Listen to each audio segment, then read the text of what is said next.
Quiero agradecer a la Junta Directiva de Asinor esta oportunidad de participar en este 65 aniversario de Asinor, teniendo en cuenta pues que hice parte, o mejor que hago parte de la historia.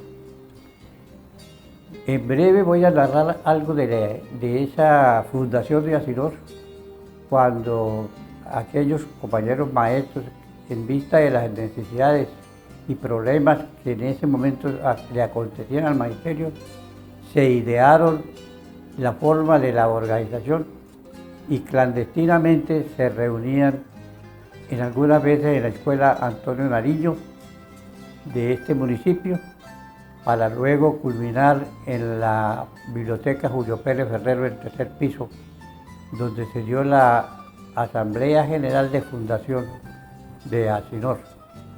En ese tiempo presidida por el compañero Alejandro Gutiérrez Calderón y otros compañeros que no puedo narrar aquí por el tiempo, pero que en una historia escrita, en un libro escrito, se puede aparecer y deben aparecer esos fundadores.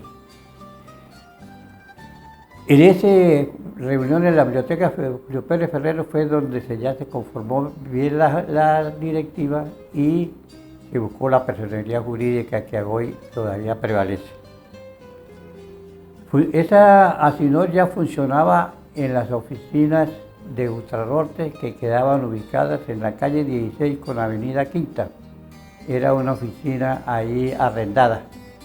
Para luego, ya con las actividades que se realizaron, se compró el lote o se compró la casa donde hoy funciona el edificio de Asinor, pero en ese tiempo era una casona vieja, adaptada pues a la época. La época esa pues dio para que los compañeros maestros y el magisterio, sobre todo del magisterio de Cúcuta, para salvar la casa, porque no la habían cancelado en su totalidad, les tocaba hacer rifas y reinados para recoger el dinero para terminar la casa. Eso se pudo lograr y entonces sigue la trayectoria de lo que hoy en día es Asinor. Asinor tiene una gran historia. Fue fundador de FECODE, junto con 10 sindicatos más del país, entre otros con Dinamarca, Antioquia, Atlántico, etc. Para 1965, antesito de 1965, hubo varios compañeros presidentes. Entre esos figuraba uno que llamaban en esa época ellos matriarcado, porque la directiva de Asinor, en su parte administrativa principal, eran mujeres, presidida por la compañera Arnoya Rentería de Pedrosa. La tesorera era compañera maestra, la fiscal y la secretaria general. Luego sí vino una serie de presidentes, entre otros Raúl Flores Corredor, Luis Antonio Tarazona y Germán González Acevedo, donde ya hago yo, entro yo a ser parte de esta conglomerado de presidentes, en el sentido de que ingresé en 1972 como tesorero, para luego en el 1974 ya asumir la presidencia. Pero hay un acontecimiento muy importante que recordar, fue el paro nacional que iniciamos el 11 de septiembre de 1973. Ese paro iba encaminado a rechazar el estatuto docente de Galán, el decreto de ese momento llamado Estatuto Docente de Galán. Fue una lucha muy dura. El magisterio pues era únicamente de primaria. Luego se nos unió los compañeros del INEN y fue un paro de más de 3 meses. Recuperamos tiempo hasta los primeros días de enero de 1974. Pero fue la primera experiencia dura y creo que la única hasta ahora que se le ha padecido a Asinor, porque fue destituida toda la junta directiva y algunos presidentes de otras directivas que en ese momento pues los llamábamos como activistas. Esa es la historia, llamémoslo así, anterior a mi llegada a Asinor, aunque lo importante aquí no soy yo, sino es Asinor, pero hago parte de la historia. Es decir, yo hice la presidencia de Asinor en 1974 con algunos altibajos. La primera acción que nosotros desarrollamos para ubicar a Asinor en la época progresista de la historia fue la consecución del Congreso de FECODE para Cúcuta, como un aporte del magisterio a la conmemoración de los 100 años del terremoto de Cúcuta, que había acontecido 100 años atrás, perdón, la recopilación de datos ahí en ese sentido. Y entonces en ese tiempo hicimos eso, tuvimos el respaldo de ese tiempo de la alcaldía de Cúcuta, y la secretaría, de ese tiempo había Secretaría de Turismo y Desarrollo. Luego en 1979 se expide el decreto 2277 del Estatuto Docente, que fue la lucha, digamos, en ese tiempo más grande para FECODE, y lógicamente que el beneficiario fue todo el magisterio del país, sin distingos de ninguna especie, porque ese estatuto docente recopilaba a los maestros nacionales, departamentales y el magisterio de primaria. Hubo una especie de tiempo para lograr la asimilación de las categorías anteriores al nuevo régimen de escalafón del estatuto docente, que se llamó asimilación.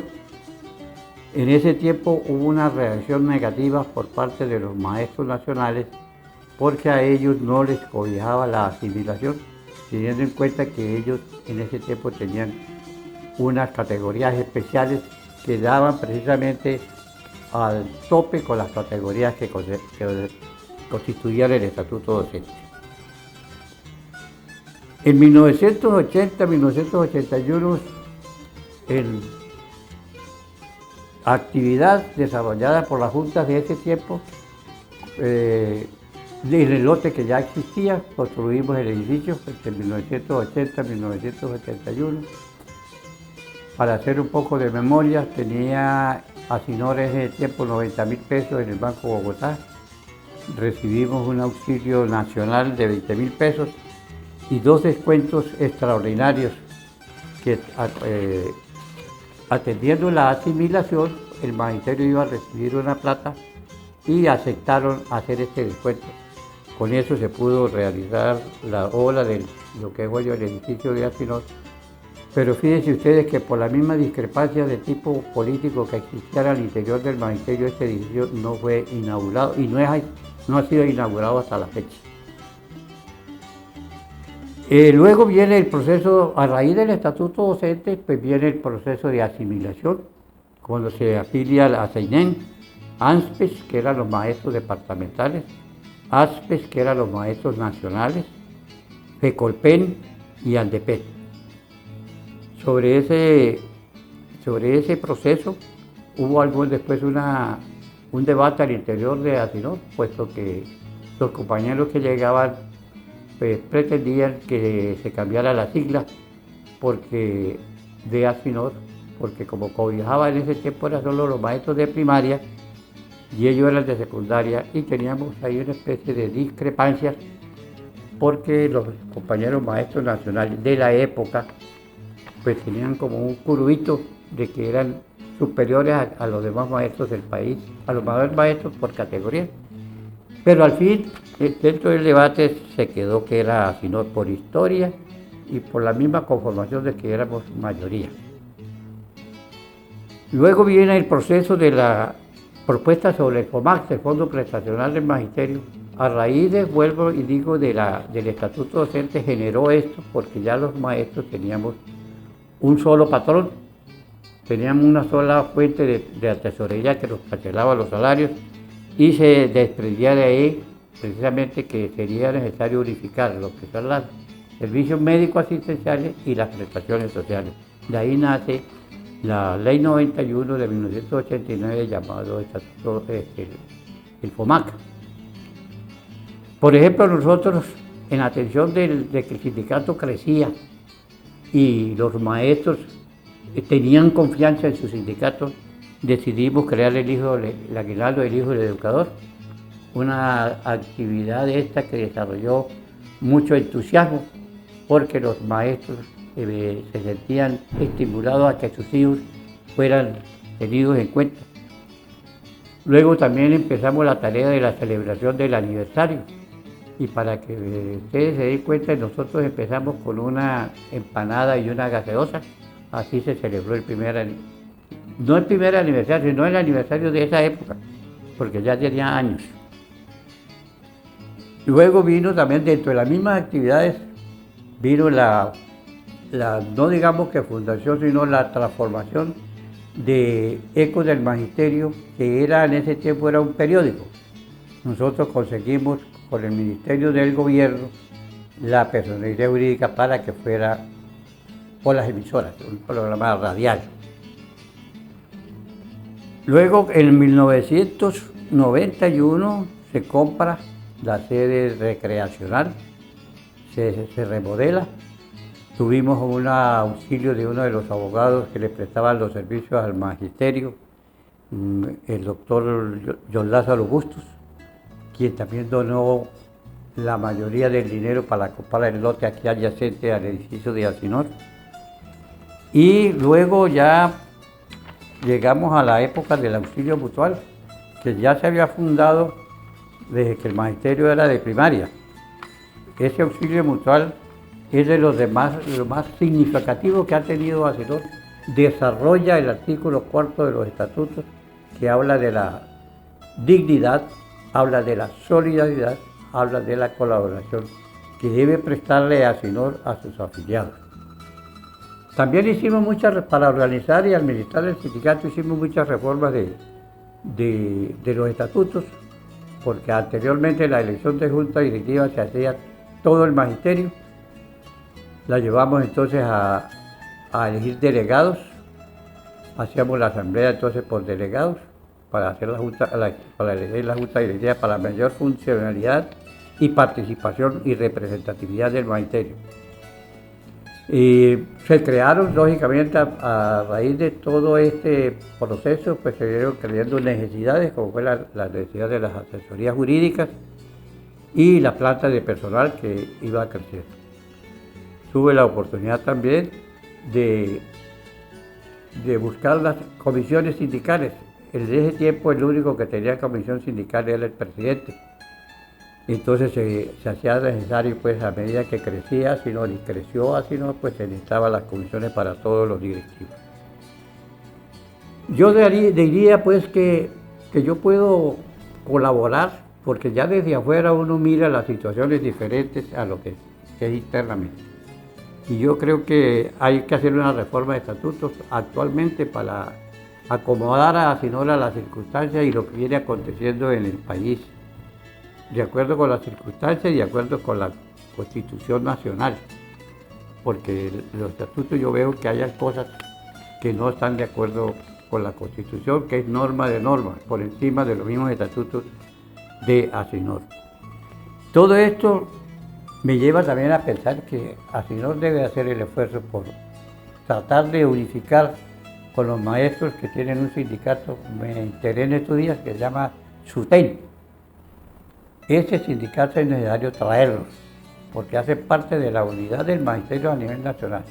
Y si tenemos en cuenta que los maestros del 1278 van a ser los que van a dirigir este sindicato al cabo de un poco de tiempo, porque los del 2277 ya nos vamos acabando, o nos estamos acabando. Entonces ellos van a hacer, hay que traer a esa gente, porque me parece que ellos tienen esa convicción de que el 1278, como son aparte, pues van a estar haciendo un sindicato aparte y eso no le conviene al magisterio colombiano.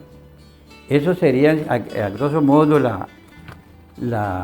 mi intervención en este día especial, a reiterar mi agradecimiento y también reiterarle a la Junta Directiva la necesidad de colaborarme para que yo pueda realizar la obra que tengo en mente de escribir la historia de Asinor.